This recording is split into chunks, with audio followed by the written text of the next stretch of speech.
नमस्कार दोस्तों, स्वागत है आज की बात में। दोस्तों, बंगाली थिएटर डायरेक्टर बादल सरकार को एक बार किसी ने पूछा कि बादल साहब, आप सिर्फ थिएटर के साथ जुड़े हैं, जबकि आप बहुत सी फिल्में कर सकते थे, आप सिनेमा से क्यों नहीं जुड़े?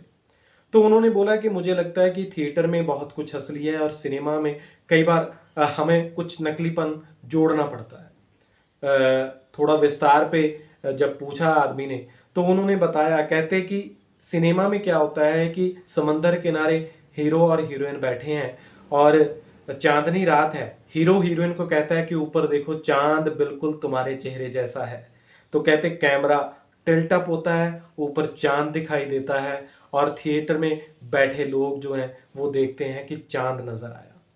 कहते पर जब हम कोई प्ले करते हैं तो प्ले में क्या होता है कि स्टेज पे बैठे हैं मेरे नायक और नायिका, और जब वो बात करते हैं इसी तरह की कि वो देखो, चांद ऊपर बिल्कुल तुम्हारे चेहरे जैसा है, तो तब सारी ऑडियंस ऊपर देखती है। ऊपर कोई चांद नहीं होता, पर ऑडियंस चांद की अनुभूति जरूर करती है। वो अपनी जगह सही हो सकते हैं दोस्तों, पर सिनेमा में मैं इस बात को नहीं नकारूंगा कि आपको इमोशंस में कमी मिलती है। सिर्फ ये होता है कि दिखाने वाली टीम कैसी है, निर्देशक कैसा है, पर्दे पे काम करने वाले अदाकार कैसे हैं और इमोशन को किस तरह सामने लाया जाता है। एक सीन की बात करता हूं। एक फिल्म में नायक और नायिका दोनों सुन नहीं पाते हैं और उनके पास बैठा है उनका एक दोस्त समंदर किनारे, जो देख नहीं पाता है। वो देख नहीं पाता जो दोस्त, वो डूबते हुए सूरज के उसने जो किसी से सुना हुआ है वो उसके बारे में बात करता है, बताता है। पर ये दोनों अब उसको देखकर सूरज को और उस बंदे की बात हालांकि सुन नहीं पाते, पर ये समझ जाते हैं कि वो बंदा क्या कहना चाहता है। दोस्तों, ये फिल्म थी कोशिश, जो 1972 में पर्दापोश हुई थी और इस फिल्म के निर्देशक और लेखक थे गुलजार साहब। दोस्तों, ये फिल्म में गुलजार साहब के साथ संजीव कुमार साहब थे और संजीव कुमार और गुलजार की एक लंबी एसोसिएशन, जिसमें हमें आंधी जैसी फिल्में देखने को मिली, जिसमें हमें मौसम जैसी फिल्में देखने को मिली। और जब इन दोनों ने ये बात का निर्णय किया कि हम साल में एक फिल्म ऐसी कराया करेंगे जिसमें हमें कमर्शियल पक्ष को नहीं देखना है, बट हमारी कला को और निखारना है और एक अच्छी कहानी, अच्छा सिनेमा लोगों के सामने परोसना है, तो उसी कड़ी में बनी थी ये फिल्म कोशिश।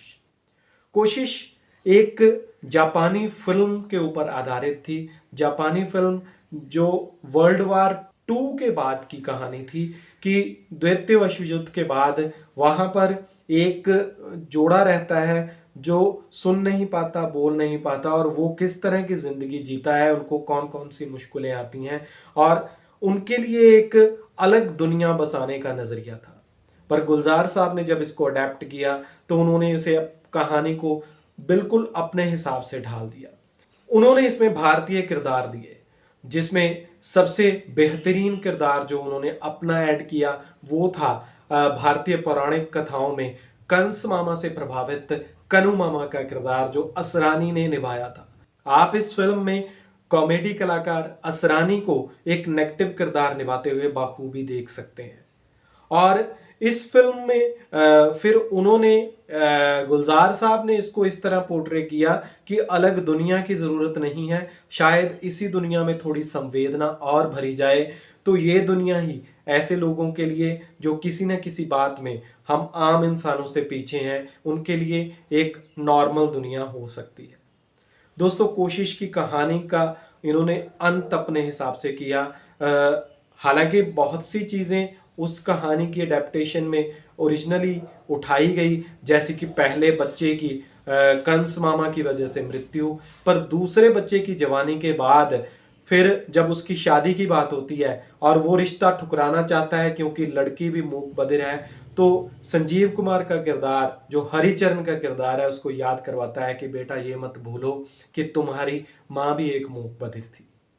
तो दोस्तों, आज की बात में आज हम इस फिल्म से जुड़े हुए उन सारे किरदारों को और खासकर गुलजार साहब को सैल्यूट करते हैं और मैं रिकमेंड करूंगा कि ये फिल्म ज़रूर देखिए अगर आप अच्छा सिनेमा देखना चाहते हैं, अच्छी कहानी देखना चाहते हैं और ख़ासकर आजकल के सिनेमा की बहुत सी चकाचौंध और बहुत से शोर से कहीं शांति वाली फिल्म देखना चाहते हैं। दोस्तों, इस बेहतरीन फिल्म की बात के साथ अब वक्त है आज की बर्थडे विश का। तो आज हम हैप्पी बर्थडे विश करते हैं आज की बात और गुफ्तगू चैनल की तरफ से one of the finest artists of Indian classical music, जो संगीतज्ञों की छठी पीढ़ी में से हैं और जो सरोद को बाकियों की तरह नाखूनों से नहीं बजाते बल्कि अपनी उंगलियों से बजाते हैं, उस्ताद अमजद अली खान साहब।